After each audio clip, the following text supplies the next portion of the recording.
All right, so Rosara, from everything we've been talking about, I can see that you've got a lot of concerns about your family after Ruben's passing.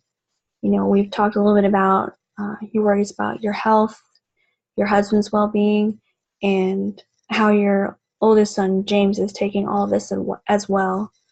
So, in thinking about all these uh, hard to deal with things that you're facing right now, which of them feels like the most important thing for you to work on first?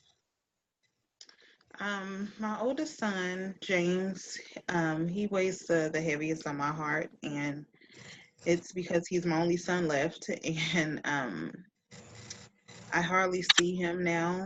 After Ruben's death, he stopped coming around as much, um, and I just don't know how to start just the reconnecting process with him. I just I kind of just don't know how to help him. I mean, Ruben, I couldn't help what Ruben did, so I just don't know where to start. Yeah, that can be a hard position to be in, wanting to change but not being sure how to. I think the good thing with that is that you have the motivation behind whatever we decide could be good changes. So you're coming in with a lot that other people may not come in with when they're facing challenges like this. So I think that's important to remember. And something we can start talking about soon when you're ready is brainstorming some of those changes that can help your family, especially your son. Yeah, I would be okay with that. I just don't even know where to start. Um, James, he's had a history of depression, and he's tried to harm himself as well. So I just don't know what to do except worry and blame myself for for the way that James is feeling and the distant connection between us two. So what I hear is that you feel you have no idea how to help James right now, but you know that something needs to change, sooner the better for his benefit. Yes, that's absolutely correct. I don't want to lose both of my sons, and I definitely don't want to lose the support of my husband as well. Mm. Could you tell me a little bit more about your relationship with James before Ruben died, and what kind of things brought y'all close together? Well, with James, it was either if he wasn't at work or wasn't at school, he would be around the house, and we would, you know, either watch TV, but mostly we would cook, and we were getting really good at it. We were growing closer Mm. within doing that, and we would laugh a lot. We would have a lot of good times. It was more good times than bad times, and um, Ruben, he would even come down and see what we would be cooking, but he never liked cooking, and so now I just don't know. Um, I can't even imagine how I could move forward and do that, knowing that Ruben won't be here with us again to join us. Yeah, I can feel the pain when you say that. You can't imagine doing something like cooking with James again because you know Ruben won't be there. And that's probably gonna happen with just about anything you do right now. Is it's gonna feel strange because Ruben's not a part of it. At least not in the way he was before. Um, so let's move to the more recent past. So, how has your relationship been with James been since Ruben's passing? Uh, well, we've barely talked since the memorial service. He doesn't come around as much. I just don't think he likes coming to the house after what happened, and he's very withdrawn. He hasn't really spoken much with his dad as well. So since then, we've definitely grown apart, and I just feel like I'm losing my son, my only son. Could you tell me about any I guess any times in the recent past that you've tried reaching out to him yourself and how that's gone?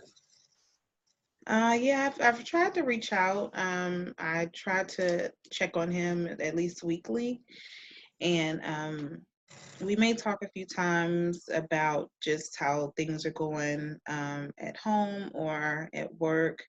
But we don't discuss our feelings. We don't really say how we feel, and I know that he's still feeling and he's still grieving, and I'm doing the same. I just don't know how to approach him um, with that. And I know we both try to avoid each other's feelings. We just don't want to be a burden, and I would hate to be a burden on him in this situation. Yeah, that's a challenge that can come up a lot here, because I know you both care about each other and that family is important to both of you. I could see that in James and just what you've spoken about him. But the ironic thing is that in trying to protect each other's feelings, we just get locked in our own pain, and worry about the other, and it makes it hard to connect as a family like you did before. Yeah, that's true. And I do see how that can become an obstacle, because how can we move forward if we're still holding on to those feelings and that pain without expressing those feelings with each other? So I know that, I want to help James, and I want, for us to help each other. I just don't know how ready he is or if he is ready. It's just something that worries me. So do you really think that we could connect again? I can see why you would have those questions right now. Um, I mean, for starters, I do think it's entirely possible. If we talk about things that have worked in the past for you two, and also come up with some new ideas together, and you feel invested in those, and say, this is something that would remind you of my son, and something I could see him responding to, then I do think it's possible. And like you said, we can't control how James would react to something, or his own feelings. We can't control those. But I also think that, you do know your son.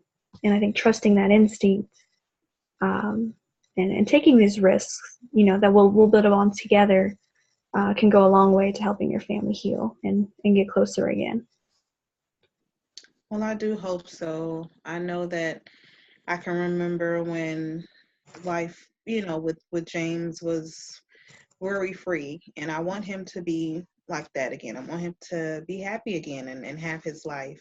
And so I'm willing to do whatever work or as recommendations we explore for us to help my family and help my relationship with James. So um, I know that Ruben would have wanted it that way. So I just want to live a happy life just in honor of Ruben.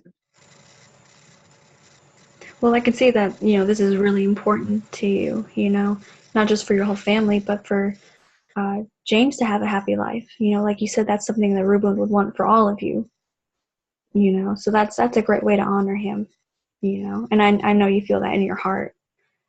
So I wanted to try a couple scales with you. I can see this is important to you, and that's a common scale we'll use is, the importance of a change to us. What I'd like to see instead is how ready you feel to start taking on, addressing that need to change. And so on a scale from, 1 to 10, 1 being not ready at all, and 10 being, clearly prepared, ready to go, anytime, how ready do you feel to start connecting to James again and opening up to each other? I would say a seven to an eight, and that's because I know that something has to change. So I am ready to make that change. I am a bit afraid of just the risk, as you mentioned earlier, and how James would react to this new healing process. So I would say in about a seven to an eight. Okay. Why? I think having 7 or 8 is a great start. It tells me you've got all the motivation in the world right now, and that's a lot of the work behind us already. So what we need to do is just kind of tap into what you know about James, your own intuition about him, and and I can bring some new ideas as well and see how they sound to you. We can start coming up with a plan together uh, to see how you can reach out to James a little more effectively. How does that sound to you? Okay, it sounds good. I'm ready and I'm willing to make that step. All right, I'm glad to hear that. Thank you.